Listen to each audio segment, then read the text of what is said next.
You live in a world that would really prefer you not think too hard. In fact, a lot of people would love to do your thinking for you if you'd let them.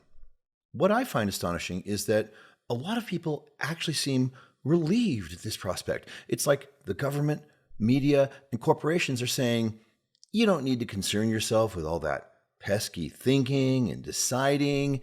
Here's a bunch of prepackaged beliefs, fresh as Twinkies. We'll just keep delivering them to your little screen every day, and all you have to do is just keep eating them. Aren't they yummy? I see you got the extra whipped cream in there, huh? Yeah. Yummers. And a lot of people reply, yay, I love Twinkies. I'm so happy that I don't have to think about what to eat. I'm just going to eat nothing but Twinkies.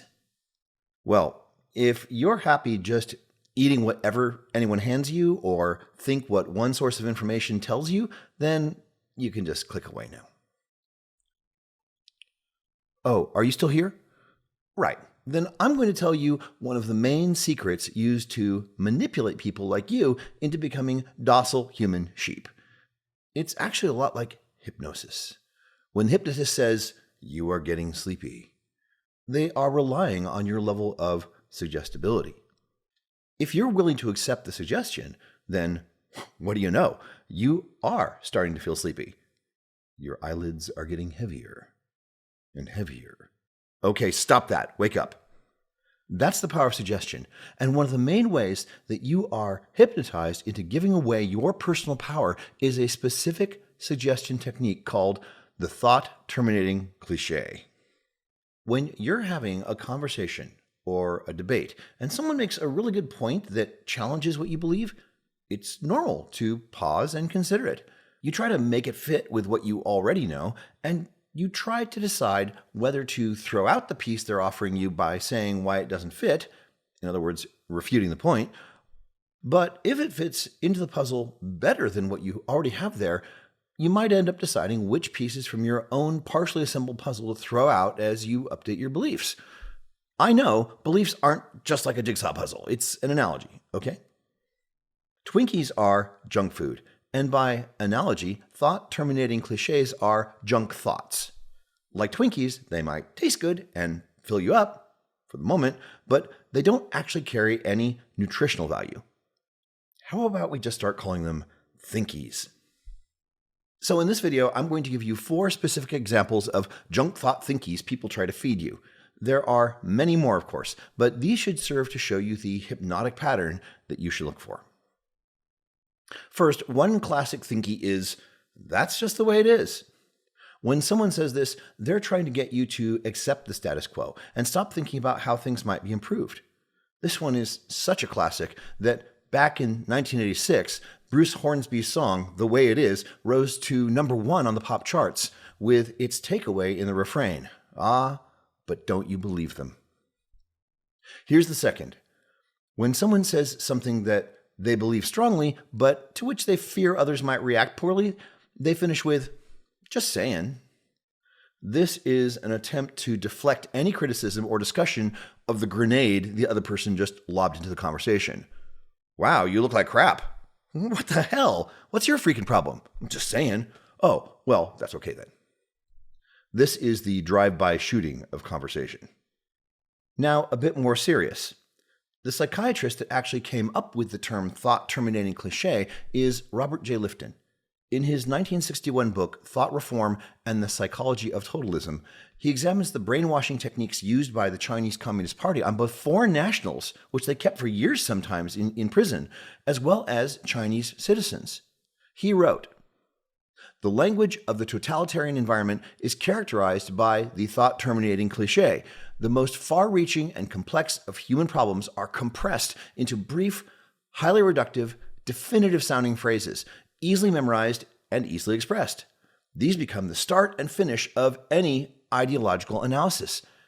In Chinese Communist thought reform, brainwashing, for instance, the phrase bourgeois mentality is used to encompass and critically dismiss ordinary troublesome concerns like the quest for individual expression, the exploration of alternative ideas, and the search for perspective and balance in political judgments. And in addition to their function as interpretive shortcuts, these cliches become what Richard Weaver has called ultimate terms, either God terms, representative of ultimate good, or devil terms, representative of ultimate evil.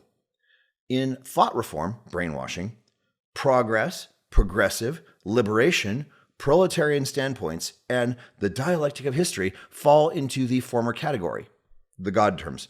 Capitalist, imperialist, exploiting classes, and bourgeois, mentally liberalism, morally superstition or greed, of course, fall into the latter. Totalitarian language, then, is repetitiously centered on all-encompassing jargon, primarily abstract, highly categorical, relentlessly judging, and to anyone but the most devoted advocate, deadly dull. It is the language of non-thought. If this sounds familiar, then you've probably read George Orwell's novel 1984, where the totalitarian party INGSOC has its 3 thought-terminating cliches up on every wall and building. War is peace. Freedom is slavery. Ignorance is strength. Okay, so next. Back in 2020, I noticed that a lot of media had started doing what I call hit and run fact-checking by tagging things people said, well, mostly what President Trump said, as having been said without evidence. For instance, in 2020, NPR reported that President Trump was asked for his opinion on the shooting that took place in Kenosha, Wisconsin, in which Kyle Rittenhouse killed 2 men and injured a third. Trump replied that it looked like self-defense. Rittenhouse was later acquitted on exactly those grounds, self-defense.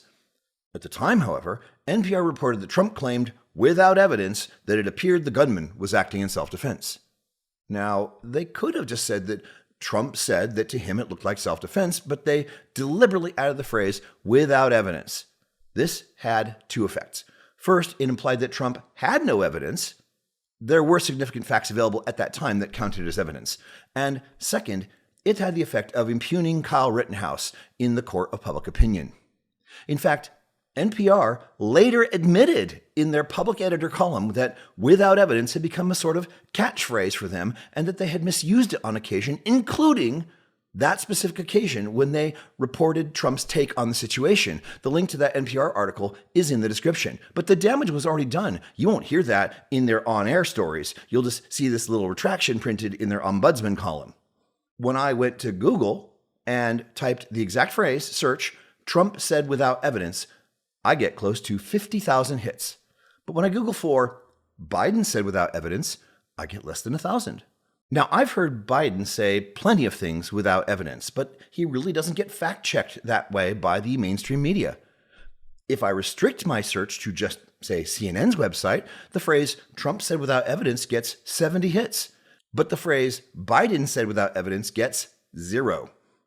To me, this is definitely evidence of media bias, and not evidence that Biden always supports his assertions with evidence.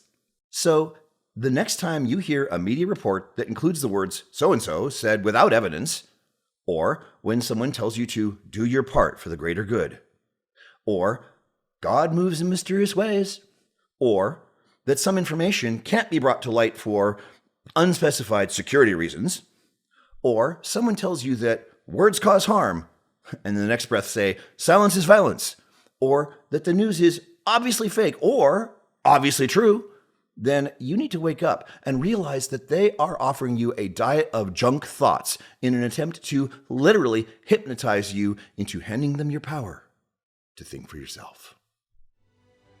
But what do you think? Leave me a comment and please like the video, share it with a friend, something, let me know that you appreciate these. And I'll see you tomorrow.